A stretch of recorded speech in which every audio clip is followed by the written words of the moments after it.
승진을 시키는 이런 사회 아니겠습니까? 네. 이런 사회를 만들기 위해서 반드시 필요한 게 있습니다. 바로 국가직무능력표준 NCS입니다. 네. 고용노동부가 올해 NCS에 대한 모든 것을 총망라하는 NCS 박람회를 개최했습니다. 현장에 다녀왔습니다. 네, 알겠습니다. 이 국가 직무 능력 표준이란 말도 좀 어려운데 NCS 이거 좀 약간 미드 제목 좀 같기도 한데 사실 뭐 저희가 말은 많이 해드리고 있지만 사실 생소한 게 사실이에요. 그래서 NCS가 어떤 건지 좀 다시 한번 소개를 해주시죠. 네, 지난 2009년에 한국에서 남성 디자이너로는 처음으로 이 세계 4대 패션 행사죠. 뉴욕 컬렉션에서 당당히 진출한 우리나라 사람이 있습니다. 네. 누굴까요? 바로 이 최범석 디자이너인데요. 이 최범석 디자이너 어떤 학벌을 갖고 있을까요? 동대문에서 네. 시작한 걸로 그래요. 저는 들었고. 저도요. 글쎄요. 고졸이신가요? 학벌은 잘 모르겠어요. 그리고 어쨌든 되게 잘생기셨는데 항상 선글라스 끼고 다니시고. 예, 그러게요. 맞습니다. 동대문 맞습니다. 예, 그쵸. 흔히 유명 패션 디자이너가 되기 위해서는 유명 패션 스쿨을 나와야 한다라고 생각을 하는데요. 최범석 디자이너, 이 중졸 학력의 동대문 출신이었습니다. 네. 경제 사정이 열악해서 고등학교를 중퇴하고요. 노점에서 옷 장사를 시작했지만 큰 꿈을 품었고 그래서 결국 한국의 거장으로 자리매김할 수 있었습니다. 진짜 능력으로 인정받은 사례다 이렇게 볼 수 있는데요. 그러네요. 이 최범석 디자이너가 하는 말이 있습니다. 바로 패션 디자이너에게 필요한 자질은 현장 감각이다라는 말입니다. 네, 역시. 정말 살아있는 예입니다. 네, 그렇습니다. 제가 저 행사 때 한번 인터뷰한 적이 있어요. 네. 예, 포부가 대단하시고 또 자신감 넘치는 그리고 또 일단 잘생기셨어요. 예, 참 부러웠는데 자 어쨌든 이 최범석 디자이너의 어떤 사례 그리고 이게 NCS랑 어떤 관계가 있는 건가요? 네, 최범석 디자이너가 말한 이 현장 감각, 네. 이건 견습 패션 디자이너 때 필요한 필수 자질이다라고 합니다. 견습 디자이너는 이 온오프라인으로 패션 자료를 모으고 시장 조사를 하는 능력, 그리고 이런 감각들을 갖춰야 된다라고 하거든요.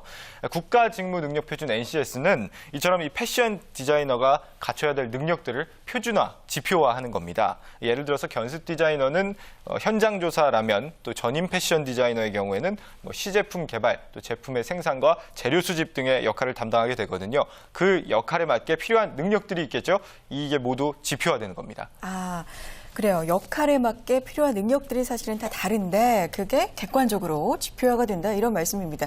사실 저희가 지금 진행을 하고 있는 이런 방송도 보면 뭐 PD면 PD, 저희처럼 MC면 MC, 기자면 기자, 작가면 작가 이렇게 그렇죠. 필요한 역할들이랄까요? 다 있죠. 능력들이 다 다르잖아요. 그렇습니다. 그렇죠? 예, 뭐 잘 듣는 능력 이런 것들이 있어야 되고 또 잘 말하는 능력. 우리 저 맞아요. 이근영 기자는 잘 돌아다니는 어떤 취재력. 취재 이런 능력이 있어야 되는데 그런 거 아니겠습니까? 맞습니다. 네. 예, 그런데 이 사람마다 그 직업에 필요하다고 생각하는 능력들이 조금은 다르잖아요. 이 그렇죠. 정부가 현재 개발하고 있는 NCS라는 건 이렇게 직업마다 필요한 능력들을 표준화하는 작업을 말합니다. 네. 이게 완전히 정립이 된다면 이 최범석 디자이너처럼 훌륭한 능력을 갖춘 사람은 더 먼저 기업에 채용이 되고 또 더 빨리 승진을 하게 되겠죠. 그동안 우리가 꿈꿔왔던 이 능력 중심 사회가 되는 겁니다.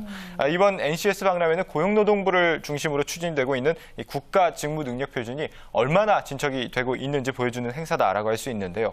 이기건 고용노동부 장관 NCS 도입이 이 사회의 근간을 바꾸는 매우 중요한 과제라고 강조했습니다. 함께 만나보시죠. 네. 대한민국 사회가 정말 국민들이 행복한 선진 사회로 가는데 꼭 바꿔야 될 게 하나 있습니다. 그 부분이 격차 문제인데 4가지 격차가 있습니다. 그중에 가장 큰 격차가 학력 간 격차입니다.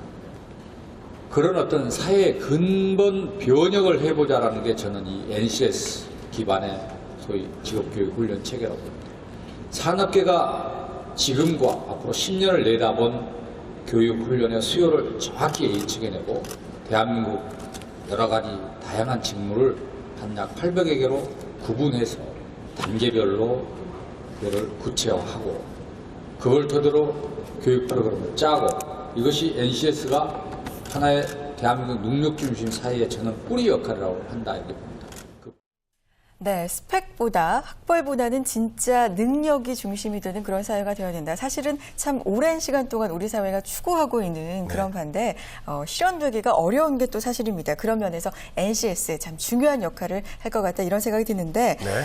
잘 정착이 되는 게 중요하잖아요. 어떤 제도적인 보완도 좀 필요할 것 같고요. 앞으로 어떤 식으로 좀 정착이 될 수 있을까요? 네, 이건 고용노동부 장관은 NCS가 능력 중심 사회의 뿌리 역할이라고 보고 그 줄기 역할을 담당하는 것이 일학습 병행제다 이렇게 말을 했습니다. 네. NCS를 기반으로 기업이 사람을 뽑고 또 승진을 시키고 임금을 주는 체계가 완전히 정립이 돼서 능력 중심 사회가 되는 것을 우리가 나무에 열매가 맺히는 과정이다라고 설명을 한다면 이 학업과 기업의 그 일을 병행하는 일학습 병행제는 이렇게 이 열매가 열리기 위해서 중간다리 역할을 한다라고 얘기할 수 있습니다. 네, 알겠습니다. 또 NCS와 연동이 돼서 네. 일학습 병행제도 상당히 중요하군요. 네. 일학습 병행제는 이제 기업에서 학습 근로자를 자신들에게 맞는 어떤 그런 능력 있는 인재로 길러내는 거잖아요. 그렇죠. 그렇기 때문에 그동안 이제 어떤 학벌이나 스펙만 보던 그런 시스템하고는 뭐 완전히 다른 방식이라고 볼 수 있겠네요. 그렇습니다. 이 재계 연구 보고서에 따르면요, 이 대학을 졸업한 학생을 기업이 다시 채용을 했을 때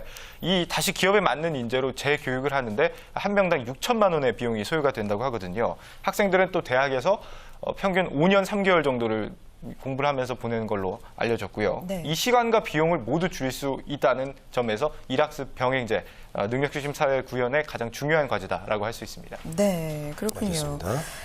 일학습 병행제 상당히 중요합니다. NCS와 관련돼서도 굉장히 중요한데 이 NCS와 일학습 병행제와 관련해서 또 어떤 한 분을 만나보셨다고 들었습니다. 누군가요? 그렇습니다. 마침 이렇게 국가 직무 능력 표준 도입과 확산에 지대한 역할을 담당하고 있는 교육기관이 있는데요. 네. 바로 한국 폴리텍 대학입니다. NCS 체계 정립을 위해서 폴리텍 대학이 하고 있는 차별화된 노력들을 얼마 전 취임한 이우영 이사장으로부터 직접 들어봤습니다. 네. 그동안 산업 현장에서 현장적 인재를 배출하는 데 상당히 많은 노력을 해왔다고 자부하고 있고요. 현재 전국에 있는 34개 캠퍼스에 1,400여 분의 교수님들이 지난 1년 반 동안 NCS